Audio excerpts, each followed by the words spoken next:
Hoy quiero profetizar que sobre ti vendrá bendición durante este mes. ¿Te suena popular aquella expresión? ¿Cuántas personas se levantan diciendo, yo te profetizo, Dios me mostró, yo sé que te va a suceder o vas a recibir algo? Sí, es muy popular.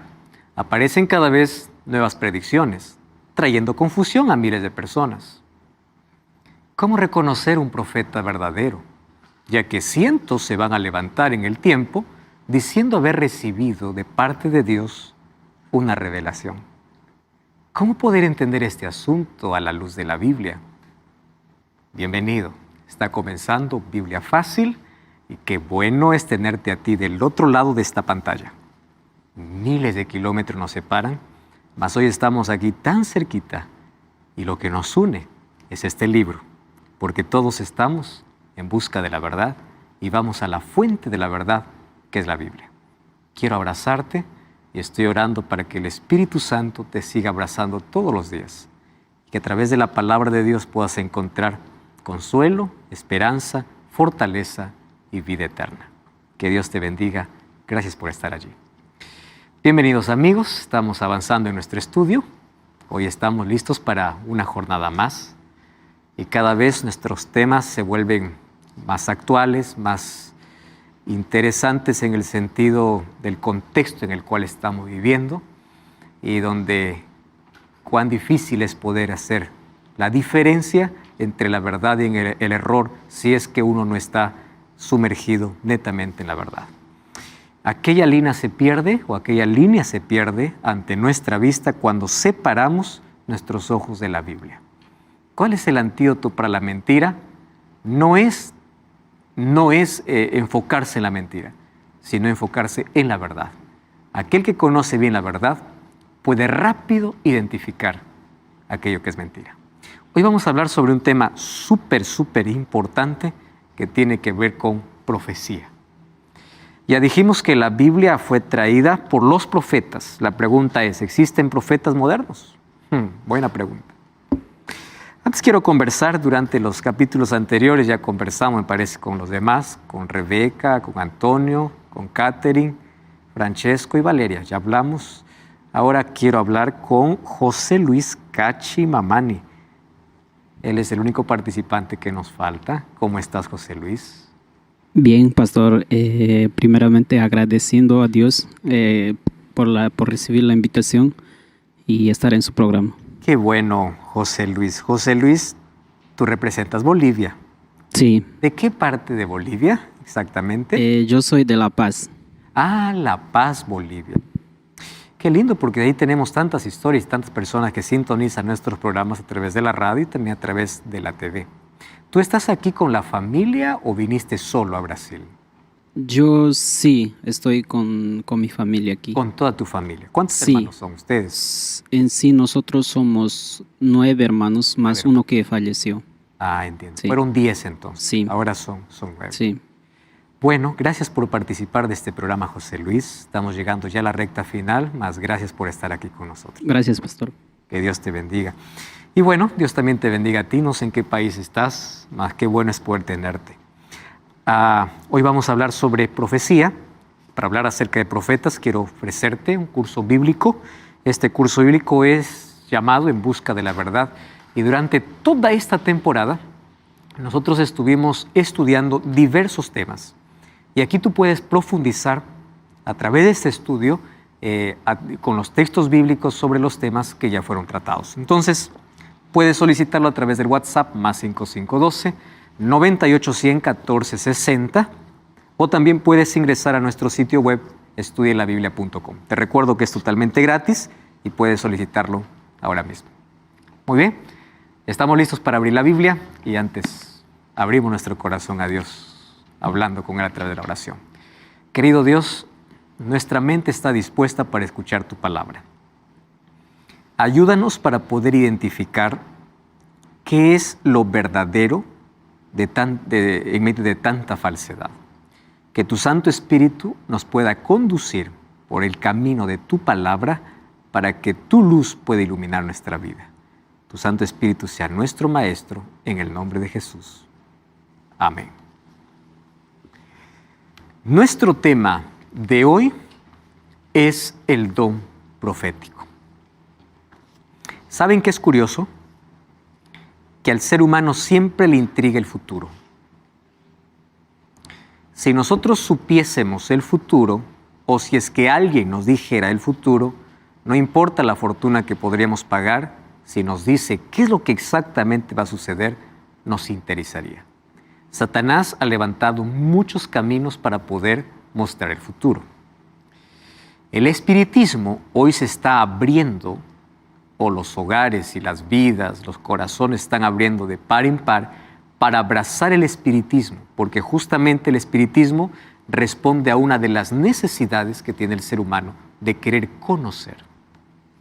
Y dentro de esto encontramos varias prácticas. La práctica más común, ¿qué cosa es? El horóscopo. La práctica más común. Y hay gente que no sale de casa a menos que no vea su signo.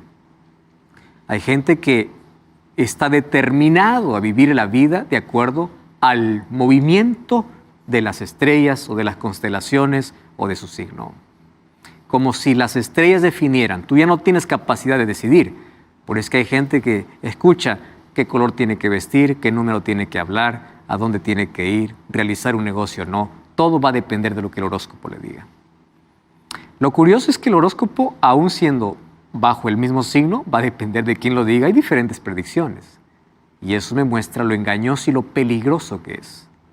¿Puede ser que en algún momento lo que dice tu signo se realice? Sí.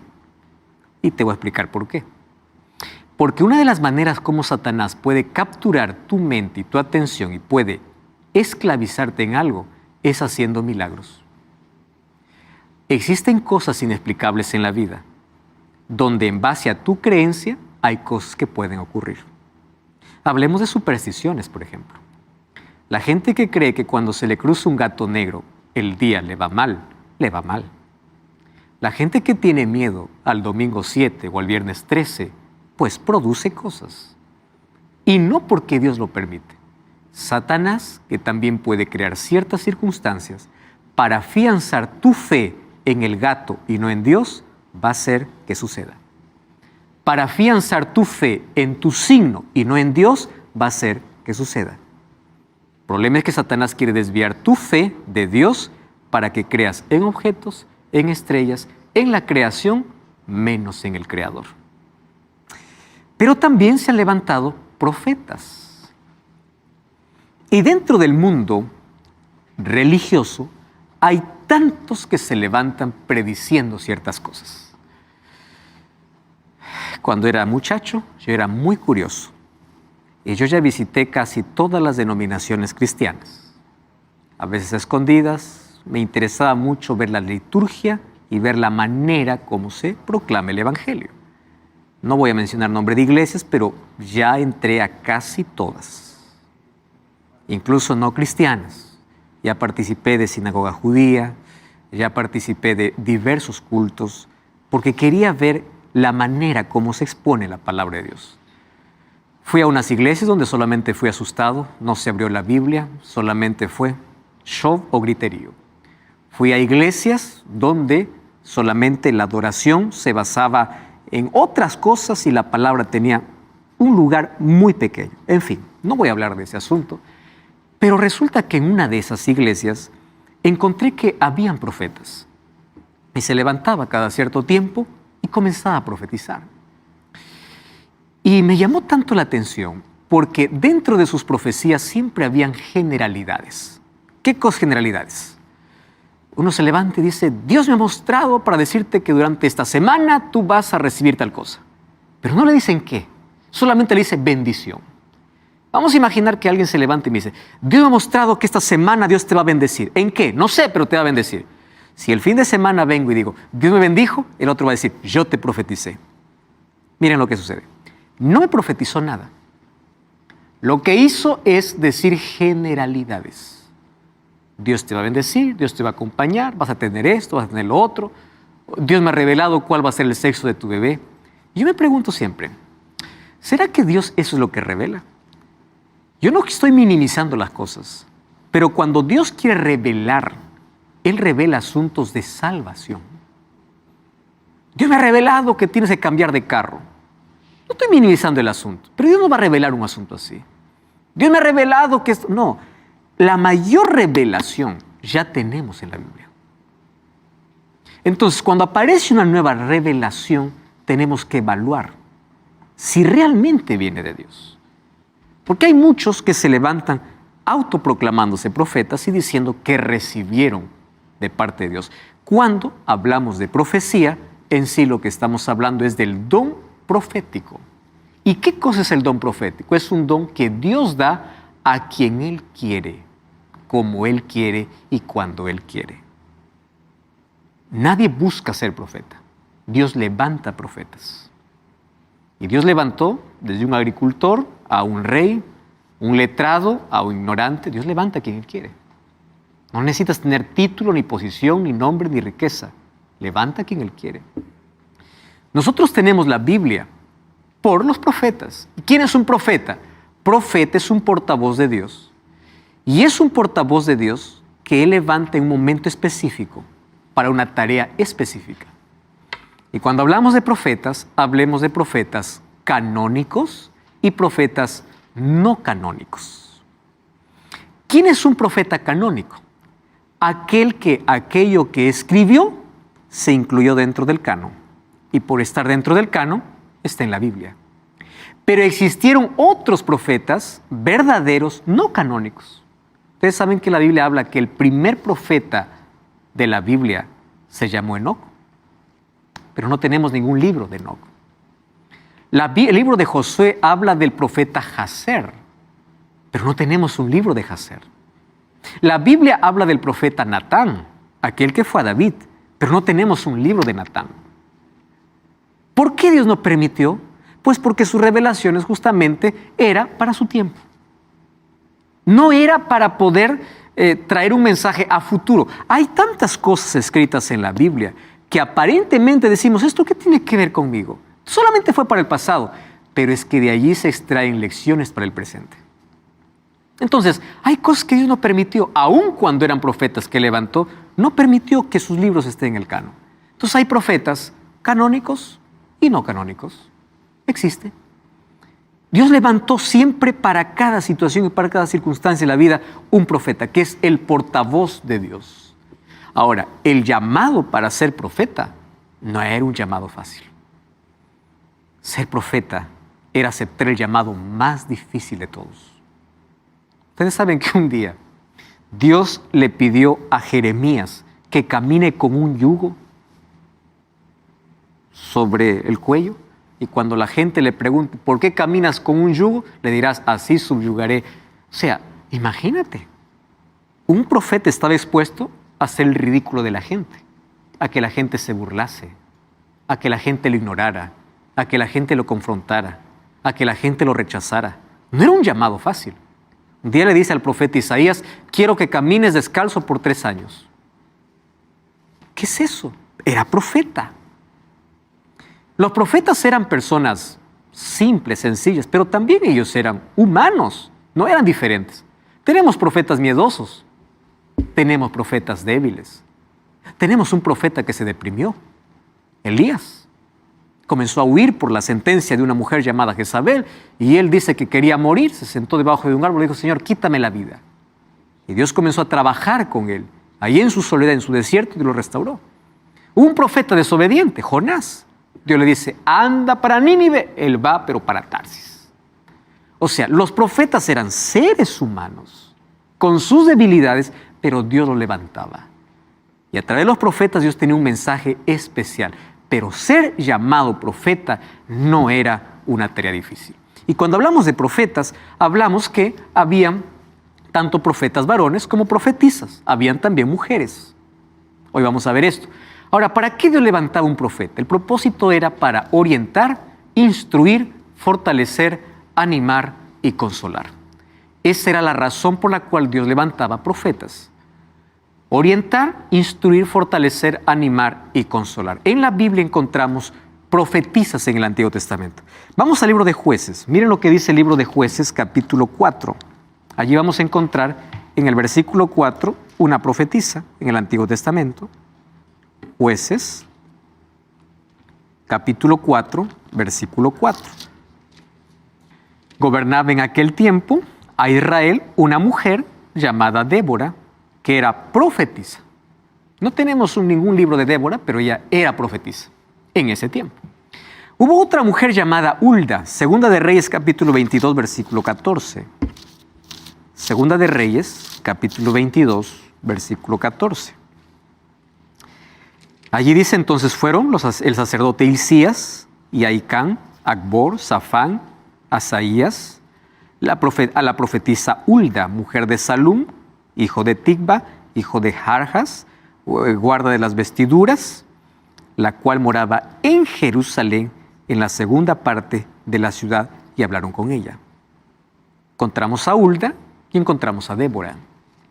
Profetas que no nos dejaron un libro, pero que Dios lo levantó en su tiempo. ¿Cuál era el propósito? Orientar, guiar, consolar, fortalecer. Ese era el propósito de los profetas, por el cual Dios levantaba profetas. Muy bien, pero ¿qué cosa es lo que Jesús dijo acerca de los profetas?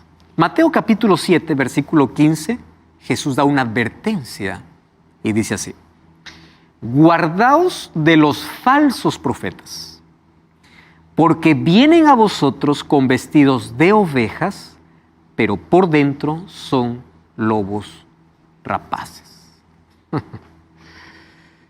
Interesante, ¿no? Ahora fíjense, para que exista falso, primero tiene que haber ¿qué cosa? El verdadero. No existe falso si no hay verdadero. Entonces Jesús dice, cuando dice guardaos de los falsos profetas, significa que sí hay verdaderos profetas. No existe el falso sin verdadero. El verdadero tiene que existir primero, después aparece el falso. Guardaos de los falsos profetas. Esa es la advertencia de Jesús. ¿Y qué dice el profeta Joel sobre los días finales de la historia?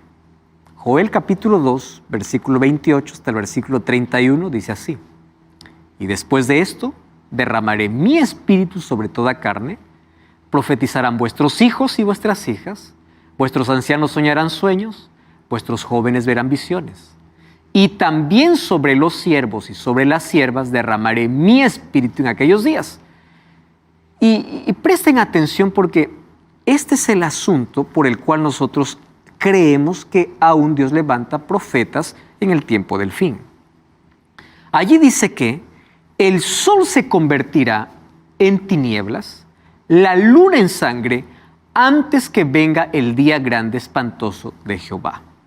Presten atención acá. El espíritu, el don profético vendrá sobre vuestros hijos y vuestras hijas, sobre los jóvenes. Habrá gente que tendrá visiones antes que venga el grande día. Pero antes que venga el grande día, el sol se convertirá en tinieblas y la luna en sangre. Estas señales nos indican el tiempo del fin. ¿Cuál es la evidencia que me da ese texto? Que en el tiempo del fin, cuando aparezcan señales astronómicas, aparecería un profeta moderno. Dios levantaría profetas o personas con el don profético. ¿Y cuándo se cumplió eso? Nosotros tenemos que aprender a hacer la diferencia de señales de fenómenos naturales. ¿Correcto? A mí me preocupa mucho porque incluso dentro del mundo cristiano existe tanta falsa alarma sobre ciertos asuntos. Por ejemplo, hay un eclipse, que allí los astrónomos dicen, ¿no? Va a haber un eclipse. Ahí aparece el cristiano diciendo, el sol se convertirá en tiniebla, la luna en sangre. De eso no se trata. Nosotros tenemos que aprender a diferenciar señal de fenómeno natural. ¿Cuál es la diferencia? Los fenómenos naturales son predecibles. Las señales son inexplicables. ¿Correcto? Entonces, cuando alguien me dice va a haber un eclipse, hoy la luna va a aparecer roja, es un fenómeno natural. ¿Qué cosa es una señal? Es algo que la ciencia no tiene explicación. ¿Y ustedes saben que esas señales ya fueron cumplidas? Porque no solamente el profeta Joel lo habla, Jesús lo habló en Mateo capítulo 24.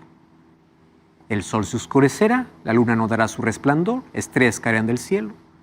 En Apocalipsis capítulo 6, en la aparición del sexto sello, allí dice que nuevamente las estrellas caerán, el sol se oscurecerá, la luna no dará su resplandor.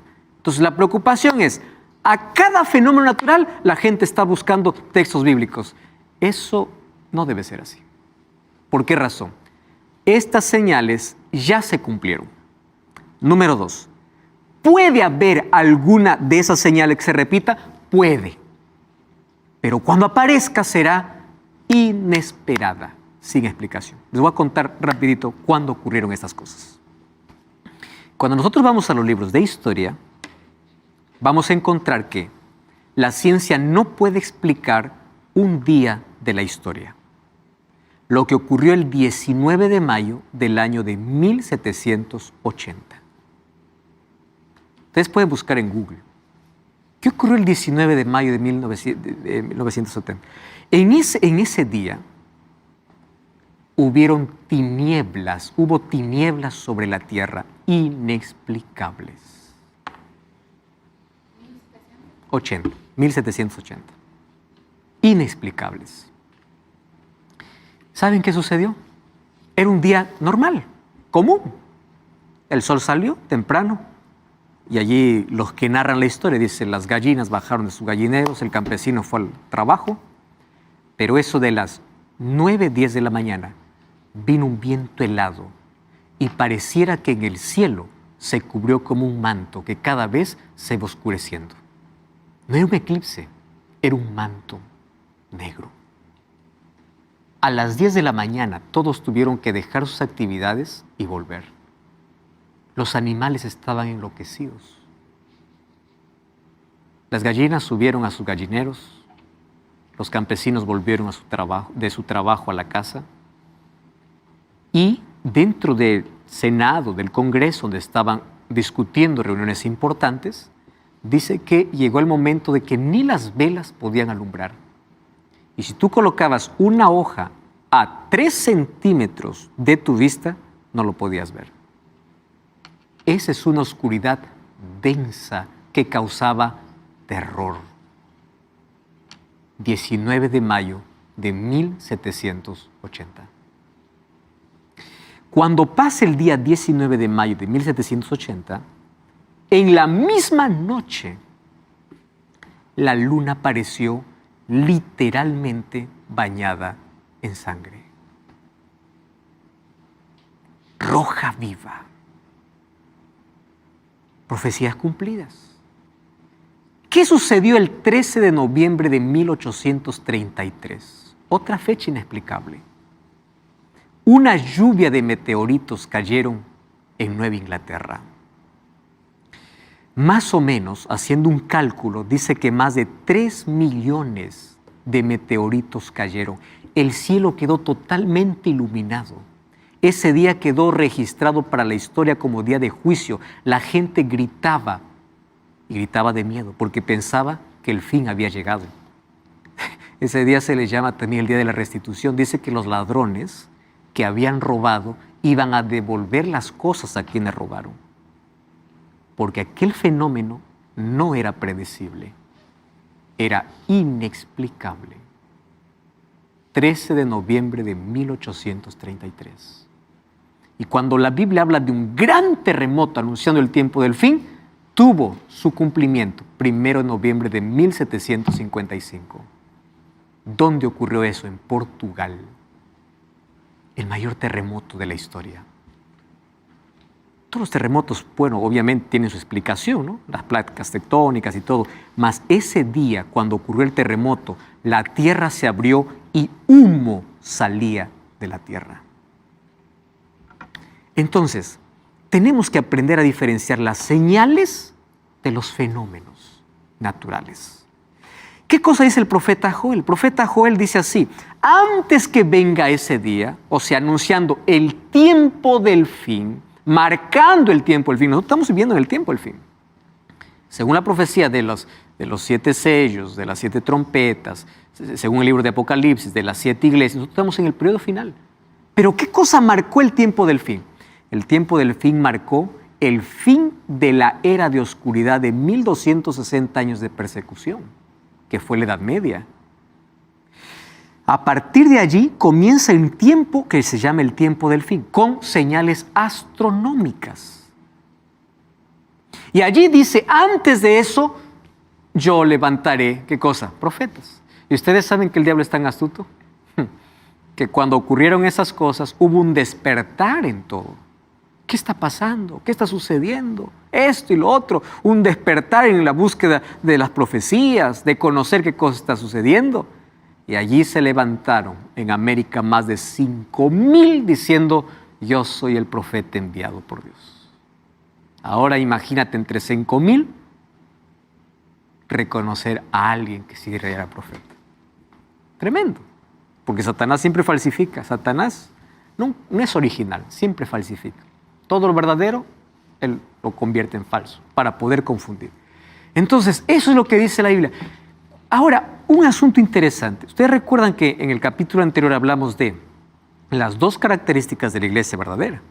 ¿Y cuáles son las 2 características? Si ustedes van a Apocalipsis 12:17, vamos a leer nuevamente el texto. Ahí vimos que son los que guardan los mandamientos de Dios. 14:12 también lo menciona. 14:12 de Apocalipsis, aquí está la paciencia de los santos, los que guardan los mandamientos de Dios y la fe de Jesús. Y el capítulo, vamos a Apocalipsis capítulo 12, versículo 17, allí habla lo siguiente. El dragón se llenó de ira contra la mujer, se fue a hacer guerra contra el resto de la descendencia de ella, los que guardan los mandamientos de Dios y tienen el testimonio de Jesucristo. Entonces ya vimos que una característica es guardar los mandamientos de Dios.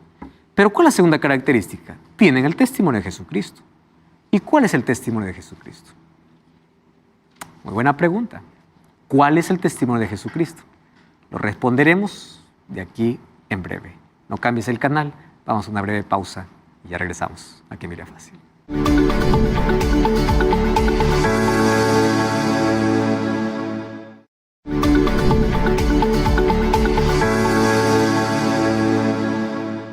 Estamos hablando acerca del don profético. 2 características que tendría el pueblo de Dios. Guarda los mandamientos de Dios y el testimonio de Jesús. ¿Cuál es el testimonio de Jesús? Vamos a Apocalipsis capítulo 19, versículo 10. Apocalipsis 19:10 dice, yo me postré a sus pies para adorarle y él me dijo, mira, no lo hagas. Yo soy consiervo tuyo y de tus hermanos, que retiene el testimonio de Jesús. ¿Cuál es el testimonio de Jesús?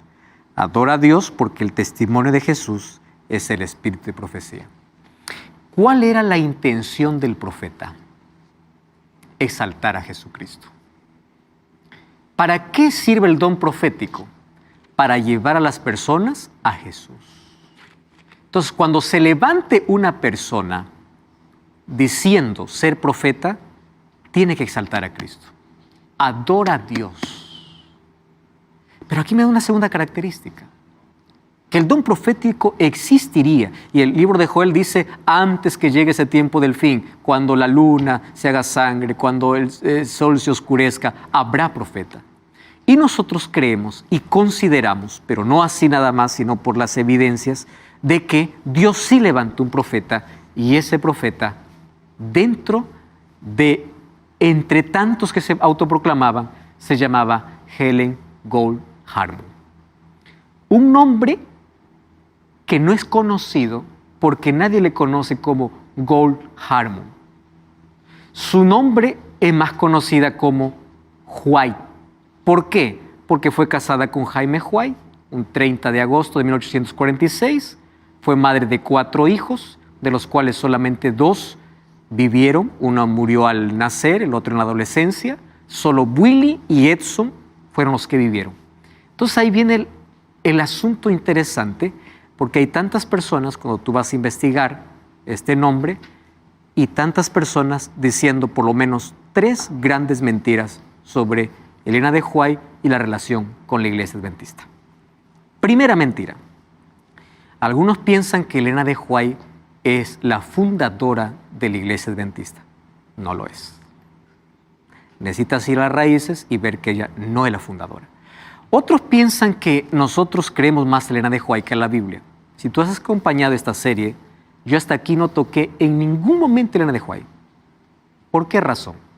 Porque nuestras creencias no están basadas en Elena de White. Nuestras creencias están basadas en la Biblia. Y otros piensan, Elena de White es como la diosa, la adoran. En ningún momento. Es más, no la veneramos, no la adoramos. Entonces, cuando alguien te diga, Elena de White es la fundadora, es la diosa, eso es mentira. Y la evidencia es que yo hasta aquí nunca te mostré un texto de ella. Escúchame acá lo que te voy a decir. La reconocemos como profeta no canónica. ¿Por qué no canónica? Porque sus escritos no están en la Biblia. ¿Pero por qué la reconocemos como profeta? Porque sus escritos están en armonía con la Biblia. Y déjame presentarte aquí algunas cuestiones sobre ella. Bueno, ¿debemos aceptar todo aquel que dice ser profeta? No. 1 Juan 4:1. Amados, no creáis a todo espíritu, sino probad los espíritus si son de Dios, porque muchos falsos profetas han salido al mundo. ¿A qué me lleva la Biblia? Probar. Entonces, cuando alguien se levante y diga, yo recibí de Dios alguna orientación para ustedes, yo no tengo el deber de creer, pero sí tengo el deber de probar. Las pruebas son las mejores evidencias. Jesús ya me dijo que muchos falsos profetas se levantarían. Entonces vamos a someter a prueba. ¿Cómo probar a un profeta moderno? Hay muchas maneras, pero hoy vamos a colocar 4 principios para probar un profeta. Primer principio. 1. Sus enseñanzas. ¿Qué dice la Biblia acerca de los profetas? Vamos a Isaías capítulo 8. Isaías capítulo 8, versículo 20. Justo está hablando acerca de profecía. Miren acá. Vamos a ver a partir del versículo 19. Si os dijeren, preguntad a los encantadores y adivinos que susurran hablando, responded, ¿no consultará el pueblo a su Dios? ¿Consultará a los muertos por los vivos? Versículo 20. A la ley y al testimonio. Si no dijeren conforme a esto, es porque no les ha amanecido. ¿Qué significa la palabra no les ha amanecido? Dios no se ha revelado. ¿Cuál es la manera de identificar a alguien cuando se revela o no? Si no dijeren conforme a esto. ¿A esto qué? A la ley y al testimonio. ¿Qué cosa es la ley? Palabra. ¿Qué es el testimonio? Lo que los otros profetas ya mencionaban. Entonces, cuando alguien se levanta diciendo así, yo tengo nueva luz. A ver, quiero escuchar tu nueva luz. Dios me ha mostrado que mi abuelo desde el cielo me está bendiciendo. Y eres mentiroso, porque la Biblia dice que cuando uno muere no va al cielo, va a la sepultura. Fácil. Si es que alguien se levanta simplemente contradiciendo una sola verdad de la Biblia, a la ley y al testimonio, no le ha amanecido. Rebeca. Los profetas únicamente se supone que veían el futuro, o sea, cosas que iban a pasar en el futuro o también cosas que ya habían pasado. No, las cosas que habían pasado por la historia cualquiera lo puede descifrar. La mayor parte de profetas venía con un mensaje urgente de Dios para el momento y para el futuro, mostrando el futuro. Ok, yo no conozco mucho de Elena de White, pero me parece que en algunos libros ella menciona cosas referentes a situaciones que ya habían pasado. Entonces, ¿por qué, digamos? Claro, vivencia, experiencia, cosas que ella vivió y cosas que Dios le mostró. Gran parte de sus libros obviamente muestra revelaciones. Cuando se habla acerca de, cuando ella habla sobre asuntos de la creación, asuntos de lo que ya quedaron en el pasado y no está revelado en la Biblia, ella no está colocando una nueva luz. Ella apenas está colocando el texto bíblico como base y brindando detalles por revelación de Dios. ¿Correcto? Entonces, fíjense, cuando un profeta se levanta, tiene que enseñar en armonía con toda la Biblia. Deuteronomio capítulo 13, versículo 1 al 4, habla y dice, si algún profeta habla sobre el futuro y no se cumple, es mentiroso. O sea, un profeta tiene que hablar la verdad y la verdad conforme a la Biblia. Se levantaron muchos profetas hablando sobre el alma, hablando sobre que el domingo es el día del Señor, cuando no está en la Biblia, hablando sobre poligamia, tantos otros profetas.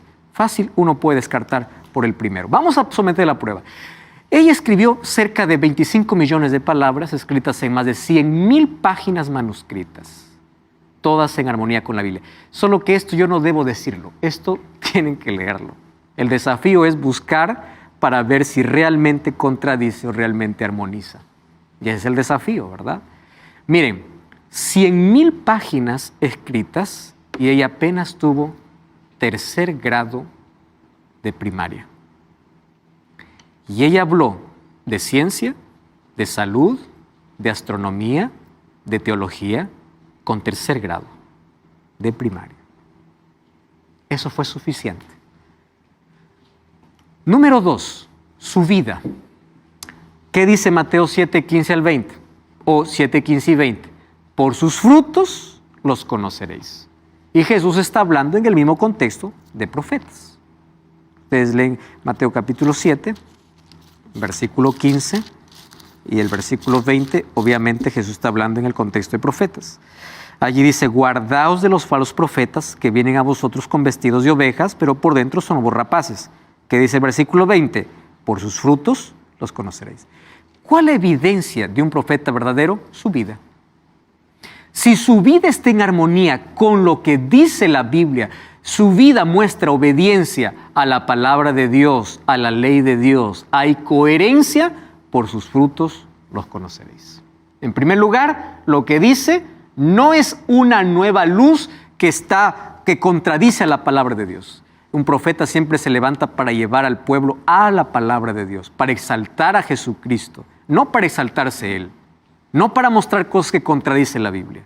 Número 2, su vida es un ejemplo. ¿Y qué cosa puede pasar aquí en la evaluación? Ella trabajó por 70 años sobre la observación de los más duros críticos, porque cuando ella se levantó obviamente nadie lo creía, lleno de sospechas y abiertamente hostiles. Su vida siempre estuvo por encima de cualquier sospecha. Ella fue un ser humano, igual que los otros profetas, débil, frágil, con problemas, mas ella recibía las revelaciones de Dios. Ahora, ¿qué tipo de revelaciones? Ustedes saben que cuando ella quedaba en visión, un médico que no creía obviamente en que ella era profetisa, fue para evaluarla, porque cuando ella quedaba en visión, cuentan los que estaban cercanos a ella podía sostener en su mano una Biblia de 4 kilos o de 10 kilos, 4 kilos, contemplando al cielo con los ojos abiertos sin que la mano pueda caer por 2 horas. Y los ojos no parpadeaban. Un fenómeno totalmente sobrenatural. Totalmente. Ahora fíjense, todo lo que ella escribió y todo lo que ella vivió estuvo bajo la observación de los más severos críticos. Y su vida refleja. Ella tuvo un orfanatorio donde tuvo más de 20 niños allí dando de comer. Sus profecías se cumplen. ¿Qué dice Jeremías 28, 8 y 9? El profeta que profetiza de paz, cuando se cumpla la palabra del profeta, será conocido como profeta. Entonces, si alguien se levanta y dice, yo profetizo esto y no se cumple, a ver, ¿quién está parecido? ¿Realmente fue Dios o no fue Dios? Se cumple.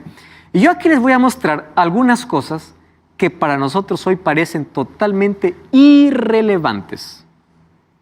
Pero en el tiempo donde ella vivió, esto eran totalmente absurdas.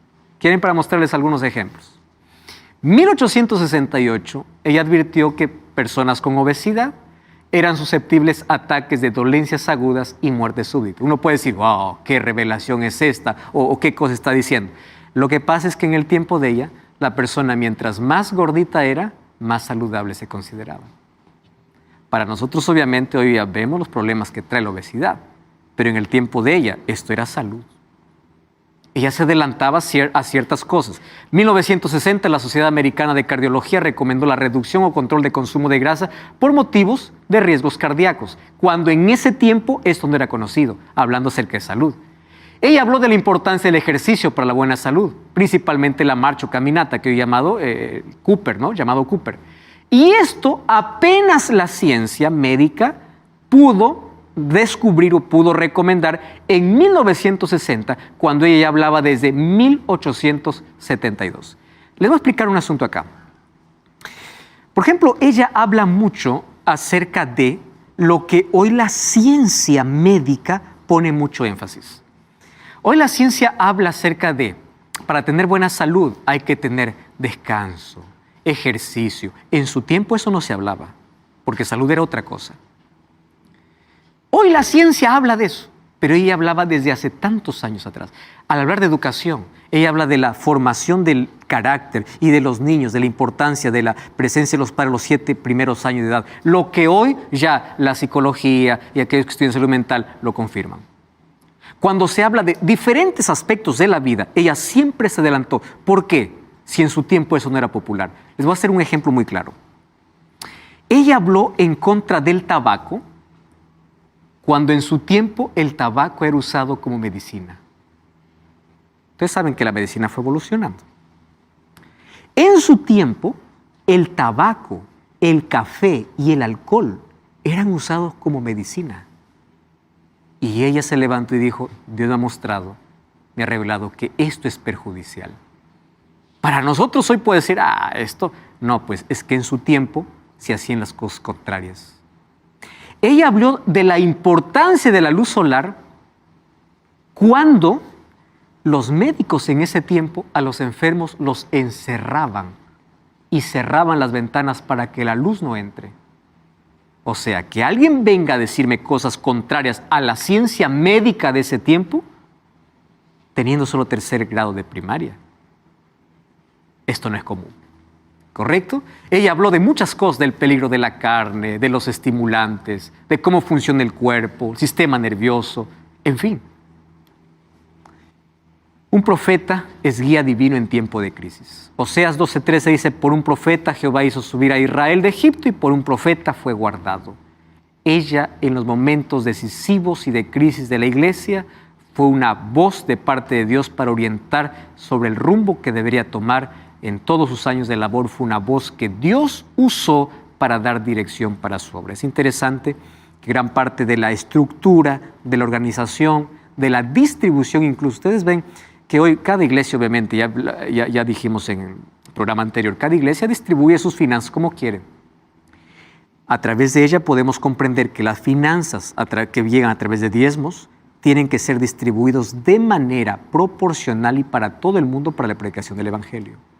Por eso es que la iglesia tiene un sistema totalmente diferente. En los momentos de mayores crisis o donde se necesitaba tomar una decisión, Dios levantaba una voz para indicar el camino. Porque eso era el propósito de los profetas cuando Dios los levantaba. Durante 70 años escribió cerca de 100,000 páginas, tornándose una de las mayores escritoras de la humanidad. Escribió sobre educación, sobre salud, sobre religión, sobre astronomía. Ella escribió sobre todo. Ahora, hay diversos libros publicados, diversas cosas que nos llevan a exaltar a Cristo y exaltar la Biblia. Y hay 2 cosas que debemos comprender sobre ella. Primero, sus escritos no sustituyen la Biblia. Por nada. Y número 2, ninguna creencia de la iglesia está basada en lo que ella dice. Porque nosotros entendemos y creemos y proclamamos, y ella incluso llevó al pueblo ¿a dónde? A la Biblia. ¿Cuál era la función del profeta? Llevarlos a Cristo, llevarlos a la palabra. Cuando el profeta se levantaba para poder llevarlos fuera de lo que Dios ya había revelado, es un peligro. Pero Dios lo levantó para llevarnos ¿a dónde? A la palabra de Dios. Por eso sus escritos no es fundamento de ninguna doctrina. No sustituye la Biblia. Miren algunos textos aquí. Nada mejor para fortalecer la inteligencia que el estudio de las Sagradas Escrituras. Ningún otro libro es tan potente para elevar los pensamientos, dar vigor a las facultades, como las grandes y ennoblecedores verdades de la Biblia. Si se estudiara la Biblia como se debe, los hombres tendrían grandeza de espíritu, nobleza de carácter y firmeza de propósito que raramente se ven